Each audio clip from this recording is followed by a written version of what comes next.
Hey, what's up, big old northtownsound? How's it going? You're still here. Like, why are you still here? YouTube's weird. I don't get it.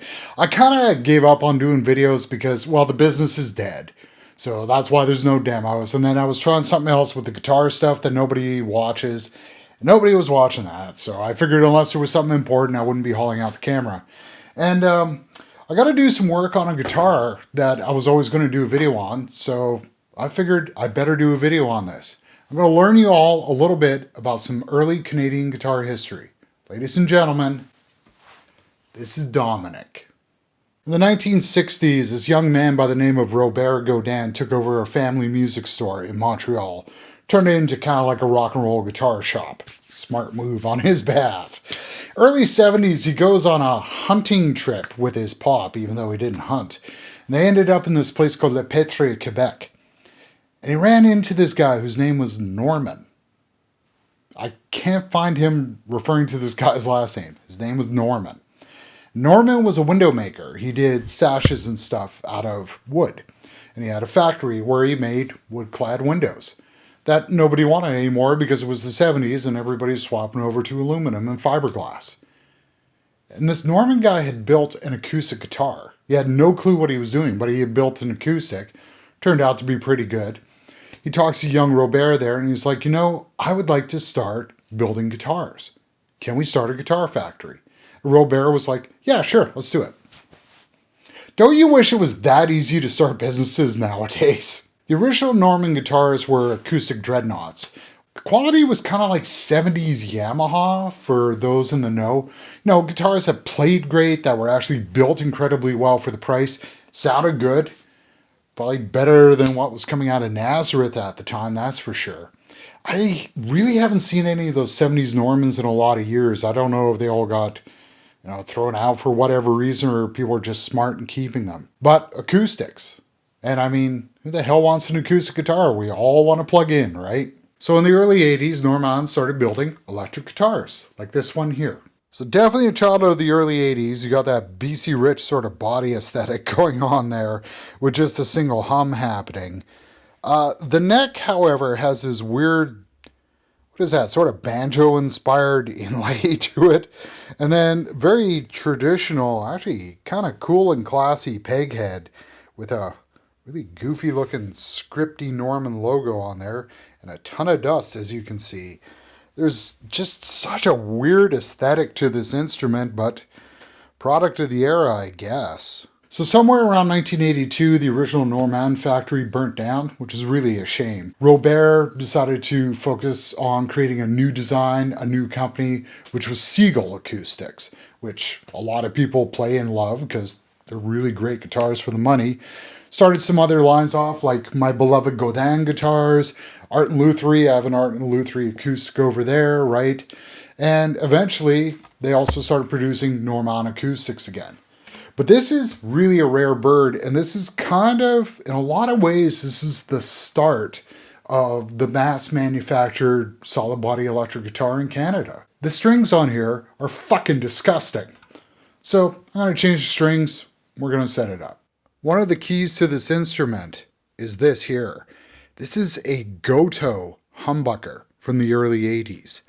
I have been desperately trying to find more of these because, damn, these are great sounding.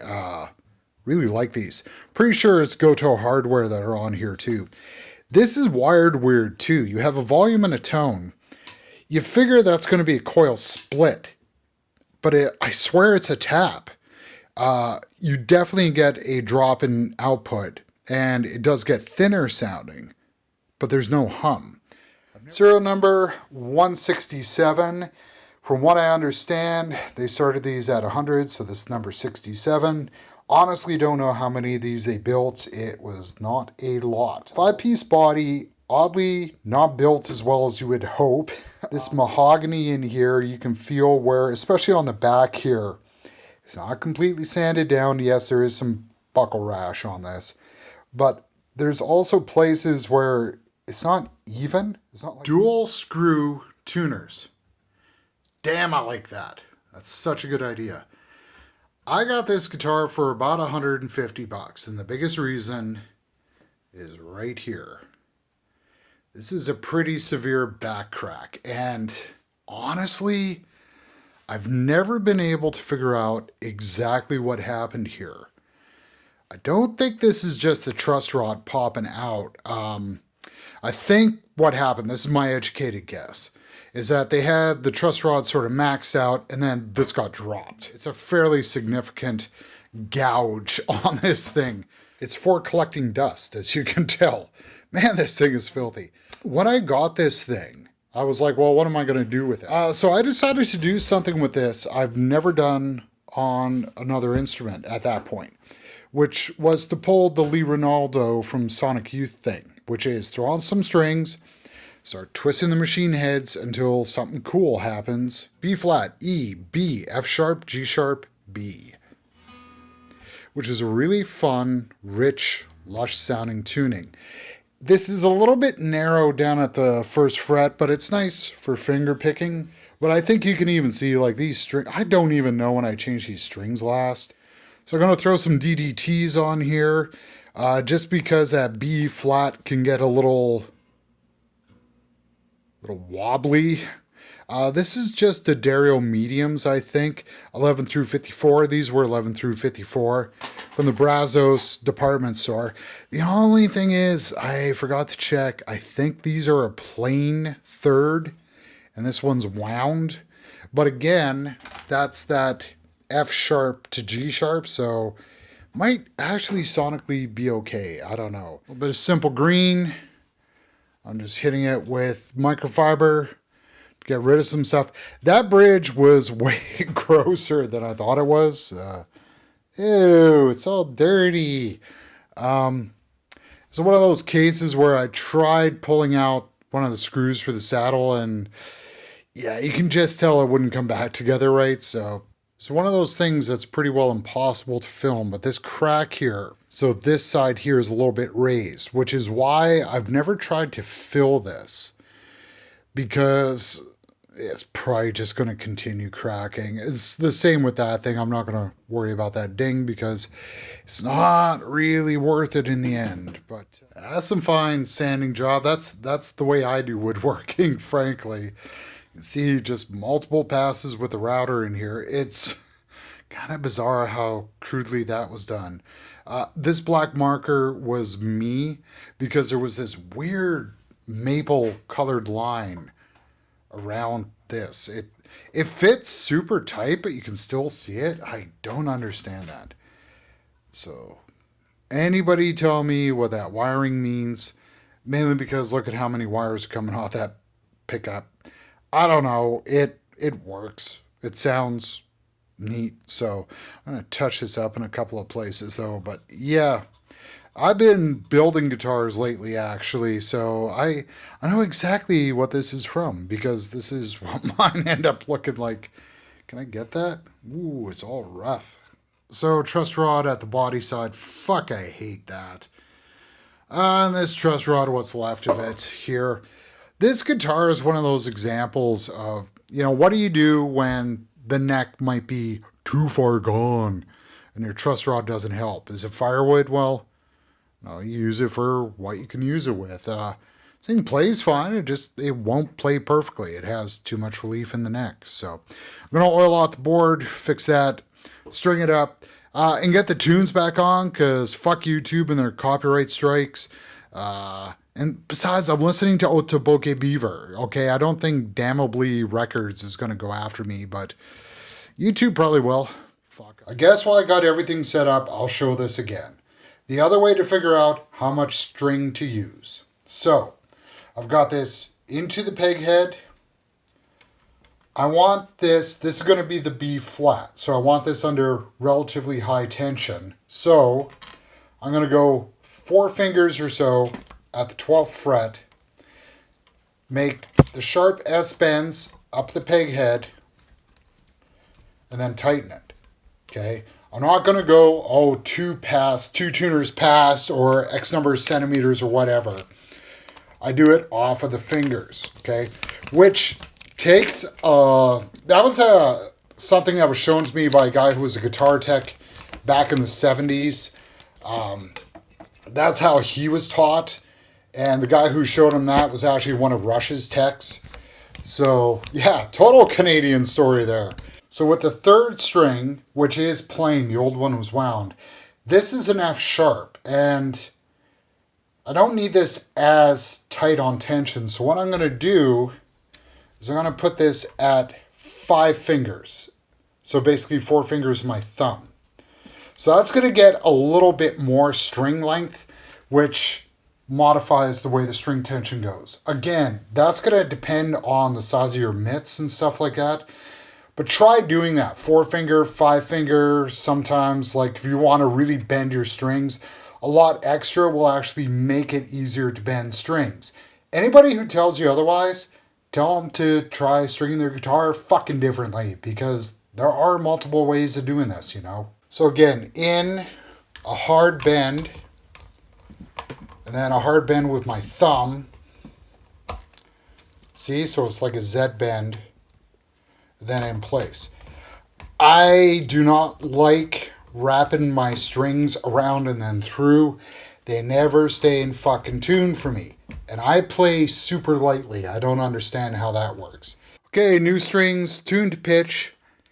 Held down at the 15th fret, so I can do this one-handed. At the 7th fret with a 12,000th measure, you can see there's too much space, right? However, the truss rod is completely not engaged. So I can't do anything with this. This is not going to do anything for me. This is where it's going to play. It doesn't play bad. It works perfectly fine. Am I going to do my stupid white boy blues shit on here? No, because I don't do it anyway. So, quick note. I don't think I've actually played anything with a capo on a guitar in about, 20 years, right? That's what these are for. And yet, I own like about 6 capos. I own like 3 Dunlap toggles because Townsend. Go figure.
Okay, there you go.